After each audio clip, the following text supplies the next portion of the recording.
Selamat pagi dan salam sejahtera bagi saudara-saudaraku terkasih dalam Yesus Kristus Tuhan kita. Tuhan memberkati setiap saudara yang sedang mendengarkan video renungan pagi hari ini. Terpujilah Tuhan kita Yesus Kristus, saudara, di mana di sepanjang malam Dia telah menyertai dan melindungi kita dalam damai sejahteranya. Hari ini kita akan awali kembali dengan merenungkan firman dan berdoa bersama. Di dalam video ini saudara akan diberkati melalui renungan firman Tuhan dan saudara akan didoakan. Kalau saudara rindu setiap hari diberkati melalui firman Tuhan dan setiap pagi saudara didoakan, silakan lihat tanda subscribe di bawah video ini. Kalau tanda subscribe masih berwarna merah, silakan ditekan dan tekan juga tanda loncengnya. Kemudian bagikan video renungan firman Tuhan ini kepada lebih banyak orang saudara melalui media sosial saudara, supaya lebih banyak anak-anak Tuhan yang diberkati melalui firman Tuhan.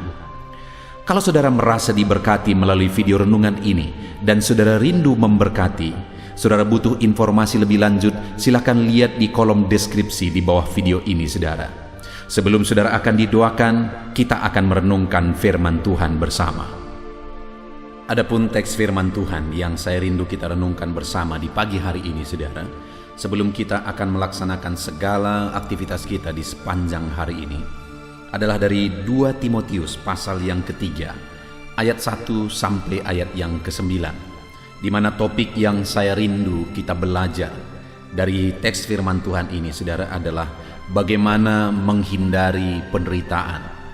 Artinya dari teks firman Tuhan ini kita akan belajar apa-apa saja yang menyebabkan penderitaan.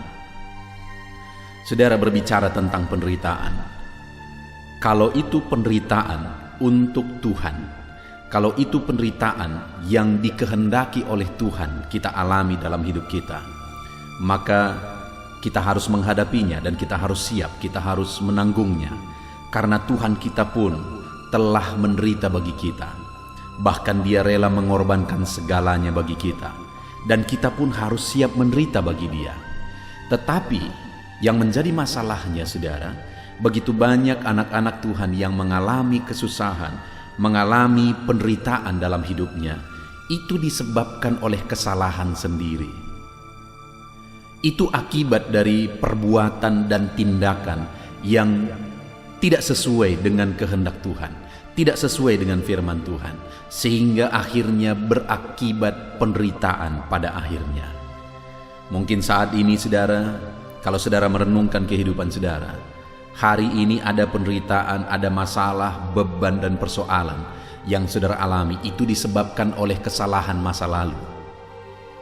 Dan kalau hari ini pun kita tetap hidup dalam kesalahan, maka kesalahan hari ini akan berakibat penderitaan di masa depan. Itu sebabnya hari ini saudara, saya rindu kita merenungkan firman Tuhan, supaya kita jangan terjebak dalam kesalahan-kesalahan yang akan mengakibatkan penderitaan dan penderitaan di masa depan. Bagaimana seharusnya tindakan kita supaya kita tidak melahirkan penderitaan sendiri di dalam kehidupan kita. Tetapi kalau itu penderitaan dari Tuhan, kita akan siap, kita akan tanggung, kita akan hadapi, karena Tuhan kita sendiri pun telah menderita bagi kita. Itu yang saya rindu kita belajar dari teks firman Tuhan ini saudara. Dengan kerinduan saudara hidup dalam damai sejahtera, sukacita, campur tangan Tuhan, pembelaan Tuhan nyata dalam hidup saudara di hari-hari terakhir ini. Dan ke depan saya rindu mendengar kesaksian dari saudara melalui firman Tuhan yang saudara renungkan terus setiap pagi. Dari channel renungan ini, saudara diberkati oleh Tuhan, saudara dilindungi, disertai oleh Tuhan. Saya rindu saudara mendengar kesaksian itu sebabnya alami pembelaan Tuhan dalam kehidupan saudara. Saya akan membacakan firman Tuhan ini dan kemudian akan menjelaskannya secara ekspositori, artinya firman Tuhan ini akan digali secara objektif, dan kemudian saya akan menjelaskannya secara sistematis. Dan pastikan hari ini saudara diberkati oleh firman Tuhan. Siapkan hati dan pikiran saudara. 2 Timotius pasal yang ketiga, mulai ayat 1 sampai ayat yang ke-9, demikian firman Tuhan. Keadaan manusia pada akhir zaman. Ketahuilah bahwa pada hari-hari terakhir akan datang masa yang sukar. Manusia akan mencintai dirinya sendiri dan menjadi hamba uang. Mereka akan membual, dan menyombongkan diri. Mereka akan menjadi pemfitnah. Mereka akan berontak terhadap orang tua dan tidak tahu berterima kasih, tidak mempedulikan agama, tidak tahu mengasihi, tidak mau berdamai, suka menjelekkan orang, tidak dapat mengekang diri, garang, tidak suka yang baik, suka mengkhianat, tidak berpikir panjang, berlagak tahu, lebih menuruti hawa nafsu daripada menuruti Allah. Secara lahiriah mereka menjalankan ibadah mereka, tetapi pada hakikatnya mereka memungkiri kekuatannya. Jauhilah mereka itu. Sebab di antara mereka terdapat orang-orang yang menyelundup ke rumah orang lain dan menjerat perempuan-perempuan lemah yang syarat dengan dosa dan dikuasai oleh berbagai nafsu, yang walaupun selalu ingin diajar namun tidak pernah dapat mengenal kebenaran, sama seperti Yanes dan Yambres menentang Musa. Demikian juga mereka menentang kebenaran. Akal mereka bobrok dan iman mereka tidak tahan uji. Tetapi sudah pasti mereka tidak akan lebih maju, karena seperti dalam hal Yanes dan Yambres, kebodohan mereka pun akan nyata bagi semua orang. Puji Tuhan, saudara. Konteks firman Tuhan ini adalah di mana Paulus menegaskan kepada Timotius. Kita masih ada dalam seri renungan dari kitab Timotius. Paulus menegaskan kepada Timotius bagaimana keadaan hidup orang pada akhir zaman. Seperti apa cara hidup orang di akhir zaman. Dan Paulus menegaskan di kalimat di ayat pertama bahwa ketahuilah pada hari-hari terakhir akan datang masa sukar. Jadi dari cara kehidupan yang dijalani oleh orang di akhir zaman itu akan menimbulkan kesukaran-kesukaran dalam kehidupannya. Seharusnya, saudara, pada faktanya kalau manusia makin cerdas, manusia makin ahli dan sebagainya, seharusnya semua semakin baik. Tetapi pada faktanya, dan memang sudah tertulis dalam firman Tuhan bahwa hidup akan semakin sulit, hidup akan semakin susah. Karena sekalipun manusia semakin pandai, semakin cerdas, semakin berhikmat dan sebagainya, tetapi ada cara hidup manusia itu sendiri yang akhirnya menimbulkan penderitaan dan kesusahan dalam hidupnya. Kalau berbicara tentang kemajuan, bukankah dunia ini sudah sangat maju dan ke depan akan terus semakin maju? Kalau bicara tentang kecerdasan, bukankah manusia sudah sangat cerdas dan ke depan akan semakin cerdas? Bukankah seharusnya melalui kemajuan itu kehidupan semakin baik? Melalui kecerdasan itu kehidupan semakin baik?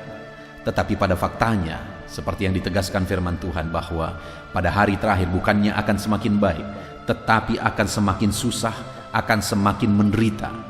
Dan itu terjadi diakibatkan oleh ulah manusia itu sendiri. Nah, itu yang saya rindu kita belajar, saudara. Apa saja tindakan manusia di akhir zaman yang akan melahirkan kesusahan, menimbulkan penderitaan dalam hidupnya. Supaya saya dan saudara tidak ikut-ikutan cara hidup seperti itu, sehingga sekalipun kita hidup di akhir zaman ini, sekalipun kita hidup di tengah-tengah orang-orang yang hidup di akhir zaman, yang cara hidup mereka seperti yang tercatat dalam firman Tuhan, kita akan mengambil sikap hidup yang berbeda. Itu sebabnya, saudara, di akhir zaman ini kita tetap bisa mengalami damai Tuhan, ketentraman Tuhan, pembelaan Tuhan, anugerah Tuhan di dalam kehidupannya. Nah, kita akan belajar apa saja cara hidup yang akan melahirkan atau menimbulkan penderitaan yang harus kita hindari dalam kita menjalani hidup kita. Yang pertama, kalau di ayat 1 tadi dikatakan bahwa di hari terakhir akan muncul masa kesukaran, dan itu disebabkan oleh ulah manusia.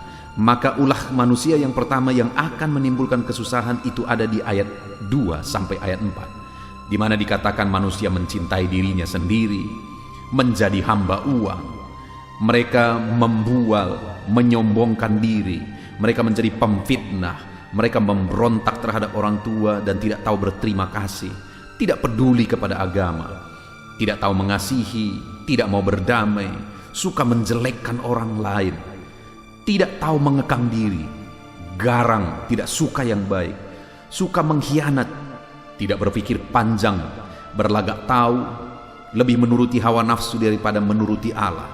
Itulah semua tindakan-tindakan, sikap atau perilaku orang-orang yang hidup pada akhir zaman, yang akan menimbulkan penderitaan dan kesusahan dalam kehidupannya. Itu artinya, saudara, kalau kita mau tetap mengalami damai Tuhan, ketentraman dari Tuhan, kalau kita tidak mau mengalami kesukaran dan penderitaan di hari-hari terakhir ini, maka inilah yang harus kita hindari. Maka seharusnya kita tidak egois, tidak mencintai diri sendiri, tapi belajar mengasihi, tidak menjadi hamba uang. Uang itu penting, bekerja keraslah untuk memperoleh uang, karena segala sesuatu dalam hidup ini kita perlu uang. Tapi jangan sampai menjadi hamba uang, itu akan mengakibatkan saudara menderita. Dan kemudian jangan menjadi pembual, berbicaralah dengan penuh hikmat dan kebijaksanaan. Jangan menyombongkan diri. Tidak ada sesuatu yang bisa kita sombongkan dalam hidup ini. Belajarlah merendahkan diri. Siapapun saudara, apapun yang saudara punya, di jabatan apapun saudara, belajar merendahkan diri. Karena sekali detik saja saudara, Allah bisa menghancurkan semuanya. Itu sebabnya mari kita sadari, kita ini hanya debu yang sebenarnya dijadikan Tuhan menjadi berharga. Kalau kita dijadikan Tuhan jadi berharga, mari belajar merendahkan diri di hadapan Tuhan. Jangan suka memfitnah, tapi belajarlah berkata-kata dalam kebenaran. Jangan memberontak terhadap orang tua, tetapi kasihilah orang tua kita. Sekalipun hari ini saudara sudah berumur dan saudara sudah menikah, tetap mengasihi orang tua. Apalagi kalau orang tua sudah berumur, lanjut usia mereka, saudara, jadilah anak-anak yang memelihara, yang merawat orang tua di masa tua mereka. Itu yang hal-hal yang harus kita lakukan. Ada dikatakan juga tidak peduli beragama. Seharusnya di hari terakhir ini, kalau semakin banyak orang yang hidup secara ateis, saudara, dengar, kita seharusnya semakin hidup dalam iman. Karena kita sudah melihat semuanya, semakin tua dunia ini, semakin banyak digenapi kebenaran firman Tuhan. Dan kalau kita lihat semakin banyak digenapi firman Tuhan, seharusnya kita semakin percaya firman Tuhan dan kita hidup dalam iman. Itu yang seharusnya kita lakukan, saudara. Jadi kalau kita mau terhindar dari penderitaan, kita mau terhindar dari kesukaran, mari belajar menghindari sikap-sikap perilaku orang-orang yang hidup di akhir zaman seperti di ayat 2 sampai di ayat 4 ini. Bagaimana cara kehidupan yang sedang saudara jalani hari ini?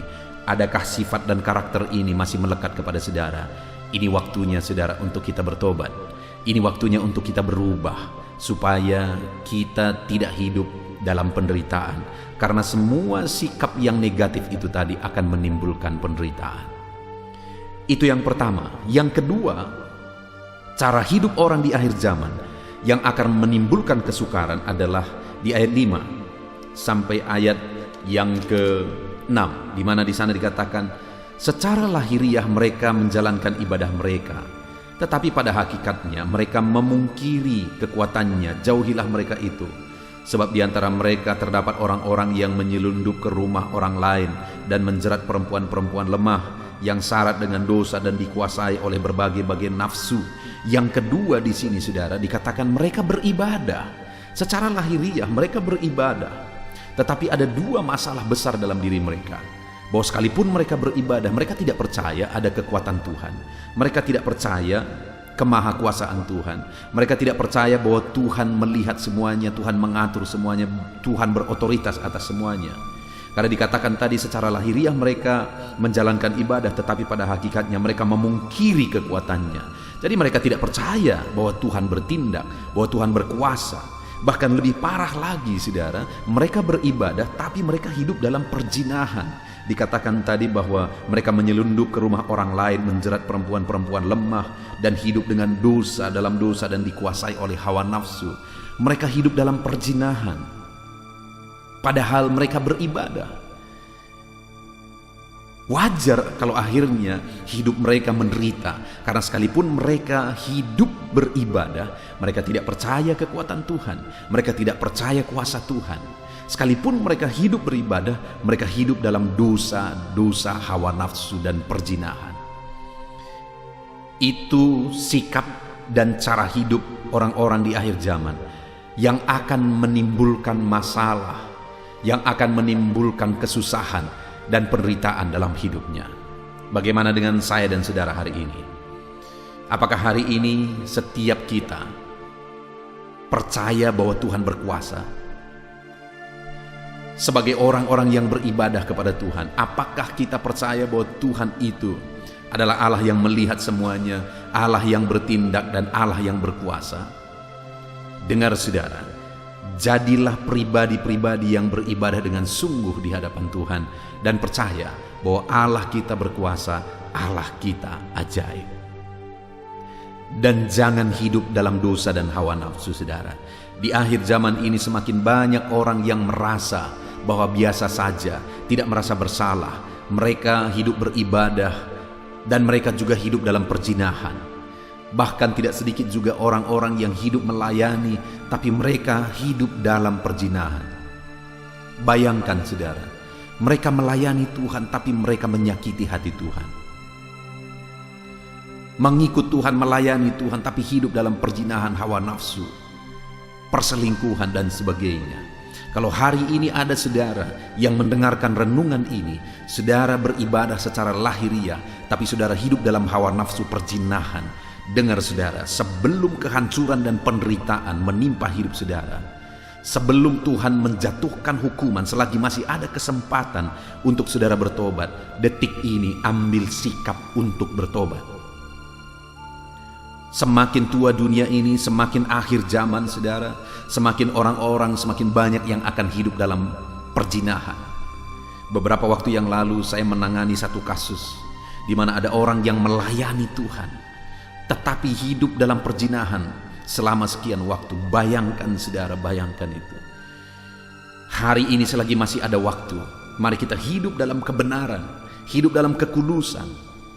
Jauhi hawa nafsu yang akan berakibat penderitaan di dunia ini dan penderitaan di kekekalan. Hiduplah dalam kebenaran.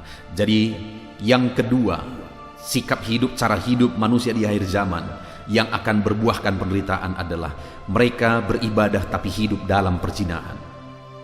Mereka beribadah tapi tidak percaya bahwa Tuhan berkuasa, Tuhan melihat semuanya. Hari ini hiduplah beribadah kepada Tuhan dan percayalah dengan sungguh bahwa Tuhan melihat, Tuhan memperhatikan, Tuhan mengawasi semuanya.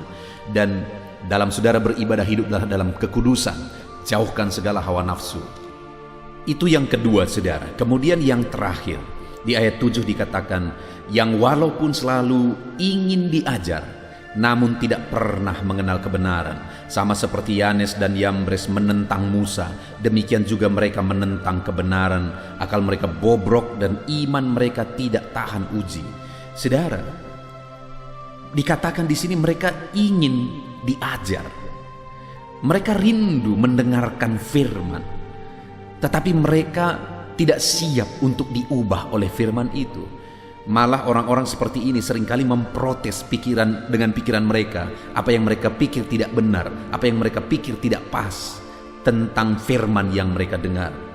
Saudara, ada begitu banyak orang yang hidup di akhir zaman ini, yang mereka beribadah, mereka mendengar khotbah, tetapi mereka tidak menjadi pelaku firman.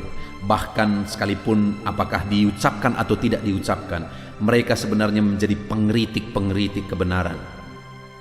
Bagaimana dengan saudara? Satu kali saya berkhotbah saudara, dan kemudian saat saya berkhotbah di ibadah hari Minggu, selesai saya berkhotbah, ada seorang jemaat yang keluar dari ibadah, dan kemudian ada jemaat yang lain yang akhirnya menyusul jemaat yang ini. Itu terjadi begitu lama, waktu yang puluhan tahun yang lalu. Dan kemudian ditanya, "Pak, kenapa Bapak pergi? Apa masalahnya?" Lalu kemudian jemaat yang keluar tadi berkata bahwa pendeta itu aku terus yang dikhotbahinya. Bayangkan saudara, pada waktu itu saya tidak tahu dia, saya tidak ingat dia, dan kemudian saya juga tidak tahu bahwa dia hadir pada waktu itu. Tapi setelah kejadian itu baru saya tahu. Artinya apa? Saya sama sekali tidak mengingat dia. Dan firman itu yang saya beritakan seperti cara saya memberitakan firman Tuhan saat ini melalui renungan ini.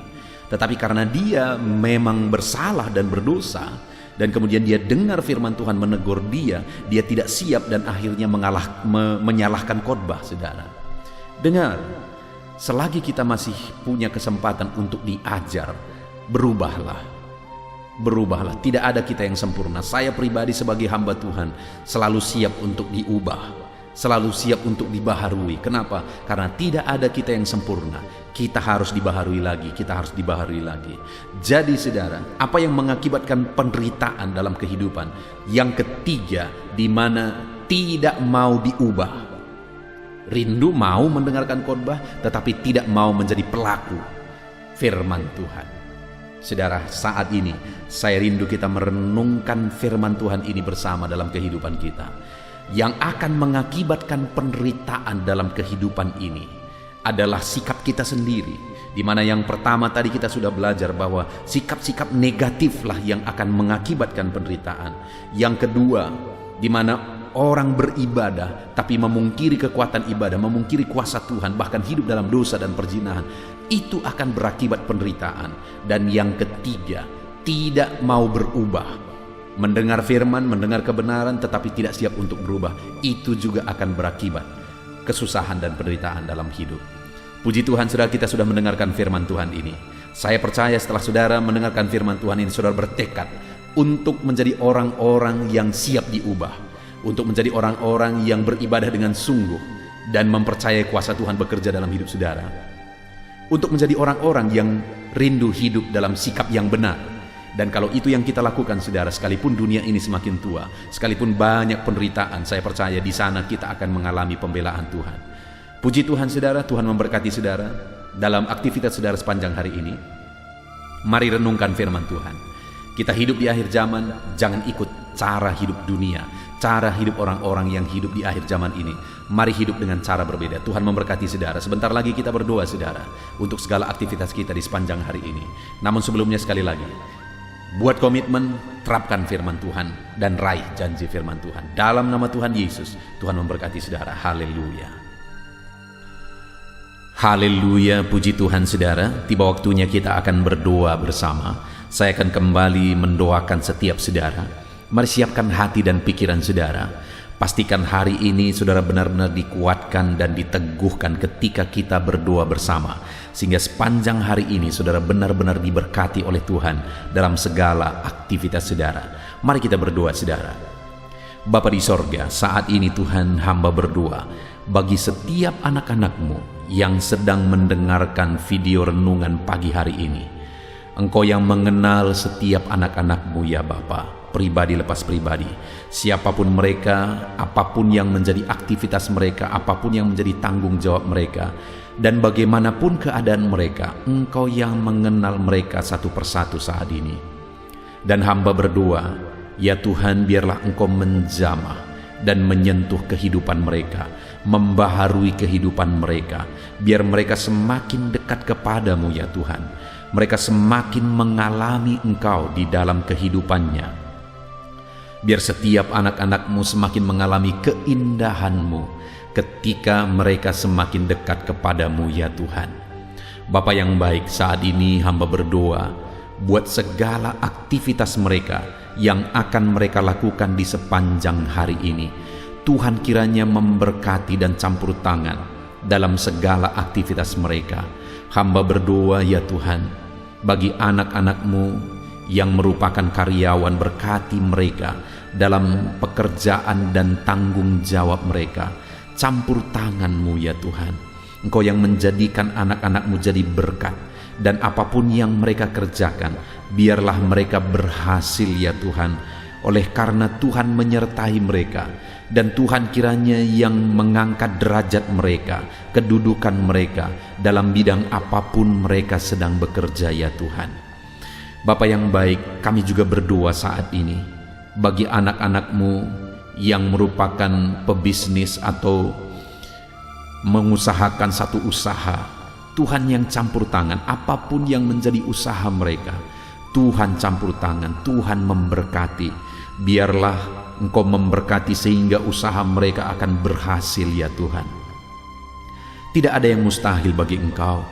Sekalipun keadaan ini sulit, sekalipun situasi ini sulit, tetapi Allah yang kami sembah adalah Allah yang memberikan jalan keluar bagi setiap anak-anak-Mu, sehingga anak-anak-Mu bisa berhasil dalam keadaan sulit sekalipun ya Tuhan. Itu sebabnya berkati setiap usaha dan bisnis pekerjaan anak-anak-Mu ya Tuhan, dalam bidang apapun mereka bergerak. Kalau itu tidak bertentangan dengan firman-Mu, biarlah Engkau memberkati berlimpah ya Tuhan, di dalam nama Yesus. Anak-anak-Mu yang merupakan pegawai negeri sipil juga Tuhan memberkati kehidupan mereka, campur tangan-Mu dalam hidup mereka untuk mereka mengabdi bagi bangsa ini. Dan Tuhan juga mencukupkan dan memberkati kehidupan mereka ya Bapa, di dalam nama Tuhan Yesus Kristus. Bahkan kami berdoa, Tuhan berkati saudara-saudara kami yang adalah petani. Bapa yang baik, dimanapun mereka berada, apapun yang mereka sedang usahakan dalam pertanian mereka, apapun yang mereka sedang tanam dalam pertanian mereka, Tuhan kiranya memberkati dan menjadikannya berhasil. Biarlah dalam situasi seperti ini pun Tuhan tetap membela mereka. Berkati para petani ya Tuhan, di dalam nama Tuhan Yesus Kristus. Tuhan yang campur tangan, Tuhan yang bekerja, berkarya dalam kehidupan anak-anak-Mu yang adalah para petani, dalam nama Tuhan Yesus Kristus. Kami juga berdoa bagi para pedagang, berkati kehidupan mereka, berkati dagangan mereka. Tuhan juga yang campur tangan dalam semua kondisi yang harus mereka hadapi. Tuhan tetap membela anak-anak-Mu.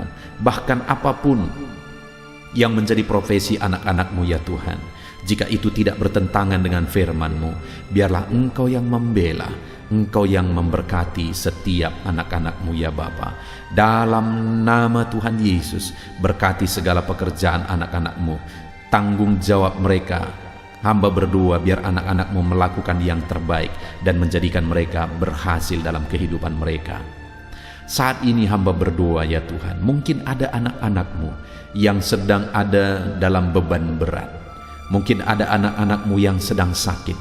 Hamba berdoa di pagi hari ini, Tuhan ulurkan tangan-Mu bagi setiap tubuh yang sakit, sembuhkan, supaya anak-anak-Mu bisa beraktivitas, bisa bekerja.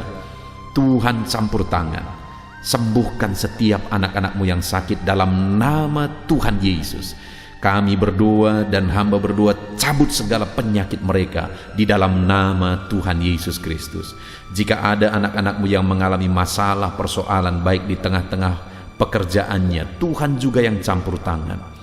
Tuhan yang membela setiap anak-anak-Mu ya Tuhan, dalam nama Yesus. Engkau yang menyelesaikan segala masalah dan persoalan kehidupan mereka. Tuhan bekerja, Tuhan yang berkarya, dalam nama Tuhan Yesus Kristus. Saat ini Bapa, hamba berdoa, jadikan semua anak-anak-Mu berhasil. Di dalam firman-Mu tercatat bahwa setiap hamba-hamba-Mu yang Engkau sertai, mereka menjadi orang-orang yang berhasil. Dan saat ini pun hamba berdoa ya Tuhan, biarlah setiap anak-anak-Mu ini Engkau yang menyertai mereka dalam segala situasi kondisi mereka. Mereka mau melakukan yang terbaik, dan penyertaan Tuhan menjadikan mereka berhasil ya Tuhan. Dalam nama Tuhan Yesus Kristus, berkati kehidupan anak-anak-Mu. Saat ini hamba berdoa bagi keluarga-keluarga anak-anak-Mu. Bapa yang baik, keluarga adalah penopang dalam kehidupan kami. Ketika keluarga-keluarga kami adalah keluarga yang harmonis, keluarga yang damai, keluarga yang tentram, maka anak-anak-Mu juga bisa maksimal dalam segala aktivitas dan pekerjaan mereka. Itu sebabnya saat ini hamba berdoa ya Tuhan, Jadikan keluarga-keluarga anak-anak-Mu menjadi keluarga yang diberkati oleh Tuhan, menjadi keluarga yang harmonis ya Tuhan. Biarlah keluarga-keluarga itu menjadi keluarga yang bersuasana sorga bagi setiap anak-anak-Mu. Berkati ya Tuhan, berkati ya Bapa, berkati suami, istri dan anak-anak, berkati orang tua. Tuhan campur tangan di tengah keluarga anak-anak-Mu. Terima kasih Bapa di sorga. Hamba berdoa biarlah Tuhan yang memberkati seluruh aspek kehidupan anak-anak-Mu ini ya Tuhan. Bapa yang baik, sepanjang hari ini mereka akan melakukan segala aktivitas mereka. Tuhan memberkati, Tuhan campur tangan dalam segala aktivitas mereka, dan penyertaan Tuhan yang menjadikan mereka berhasil. Di dalam nama Yesus, jalani hari ini dengan penuh damai sejahtera Tuhan, dengan mengandalkan Tuhan, dengan berserah kepada Tuhan, dan kiranya berkat Tuhan mengalir dalam hidup saudara, dan Tuhan menjadikan saudara berhasil. Terima kasih Bapa di sorga, ini doa kami ya Tuhan. Tuhan campur tangan di dalam kehidupan anak-anak-Mu. Hamba berdoa dalam nama Tuhan Yesus Kristus. Haleluya, haleluya, haleluya. Amin. Haleluya, puji Tuhan saudara. Saya percaya saudara sudah diberkati melalui firman Tuhan yang telah kita renungkan bersama. Dan saudara juga sudah dikuatkan setelah saudara didoakan. Lakukan segala aktivitas saudara di sepanjang hari ini dengan cara yang terbaik, dan tetap semangat dengan semangat yang baru daripada Tuhan saudara. Tuhan memberkati saudara dan menjadikan segala usaha dan aktivitas saudara berhasil hari ini. Jangan lupa berlangganan dengan channel ini dengan cara mensubscribe dan tekan tanda loncengnya. Kalau saudara merasa diberkati melalui renungan ini saudara, dan saudara rindu memberkati, saudara butuh informasi lebih lanjut, silakan lihat di kolom deskripsi di bawah video ini saudara. Puji Tuhan saudara, Tuhan memberkati setiap saudara. Haleluya.